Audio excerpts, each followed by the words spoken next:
What is the Lindy Law, and what does it mean for investors? Here's an odd question for investors to consider. Do comedians have a limited amount of humor in their brains, or is the production of humor limitless in the human mind? This question, which wouldn't seem to be of any importance to investors, was of paramount importance to the stand-up comics of the 1960s. Stand-up comedy was booming thanks to the emergence of national television shows. But the growing demand for comics on TV led to a serious dilemma. Writing comedy is notoriously difficult. Performing it perfectly and getting the crowd to laugh for 30 minutes or an hour takes a lot of practice. A good comic might have 2 or 3 hours of good material in their entire careers. Before the emergence of TV shows, a comic would go from club to club in New York City night after night, usually without seeing the same audience. He could use the same material for a long, long time. As a result, most comics believed that there was a finite amount of humor in their brains. They thought, if you use it up, your career will be over. In New York City, the local comics would gather after their sets at Lindy's, a late-night diner at 51st and Broadway. Here, they worried about this stark reality. If they took a high-paying TV gig, it would only be a matter of time before they ran out of material, and then their careers would be over. At Lindy's, they proposed a theory, the Lindy Law. They believed their careers on television would be inversely proportional to the frequency of the TV broadcast. It was considered career suicide, therefore, to sign up for a weekly comedy show or even a regular monthly broadcast. Instead, comics sought irregular specials or one-shot guest appearances. But mathematician Benoit Mandelbrot hypothesized the exact opposite was true. In the early 1980s, Mandelbrot famously predicted that all natural phenomena, like the talent of a human comedian, would be governed by a power law distribution. Thus, Mandelbrot believed that the more frequently a comedian appeared on television, the more likely it was for him to appear again. He defined this mathematically in his book, the 1982 breakthrough, Fractal Geometry of Nature. Later in 2012, another philosopher, Nassim Taleb, used these same mathematical proofs to directly address the Lindy Law in his book, Anti-Fragile, Things That Gain from Disorder. According to Taleb, if something is inanimate, that is, without a natural lifespan, then its continuing usage would indicate it was more likely to continue to be used. For example, if a book has been in print for 40 years, then it's more likely than not to be in print for another 40 years.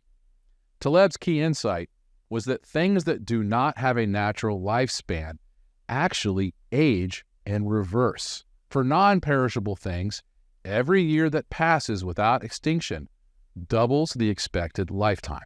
So for comics, if they had appeared on television 40 times, then the odds are that their career would last for another 40 appearances. And for companies, if they had been in existence for, say, 50 years, then it was more likely than not that they would be in existence for another 50 years. And for investors, the likely duration of a good business is a key consideration.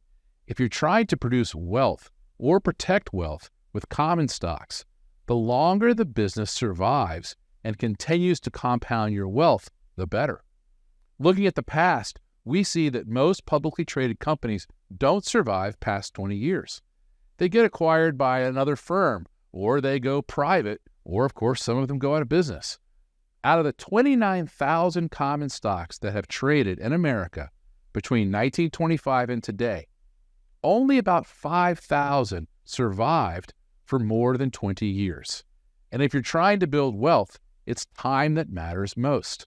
As you'd expect from Mandelbrot's work, and of course from the famous Pareto's law, there's a huge power law that is in effect in the stock market. Most of the profits accrue to a very small number of companies. Various studies show that about 1% of the stocks will create about 70% of all the wealth. And what is the most important factor? It's time.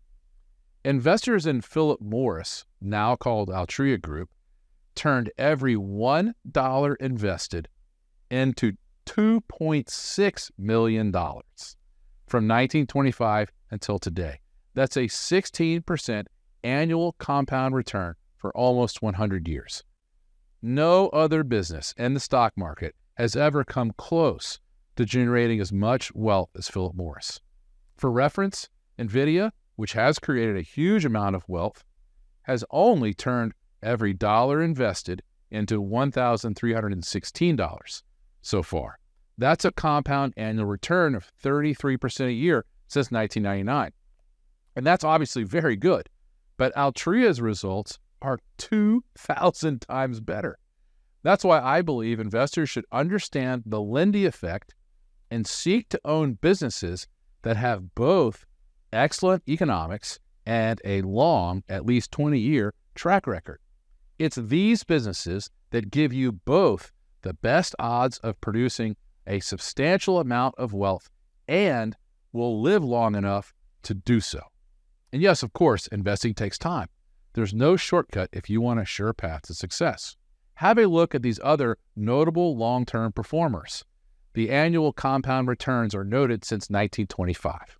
And more recent excellent long-term performers include Home Depot, which has earned 25% a year since 1981, Microsoft, which has earned 26% a year since 1986, and United Health Group, which has earned investors 24% a year since 1984. For companies with excellent economics, a long history is a hugely valuable intangible asset, the Lindy effect. Put it to your advantage. There's a reason why the world's best informed investors read my daily journal. Subscribe for free at portersjournal.com.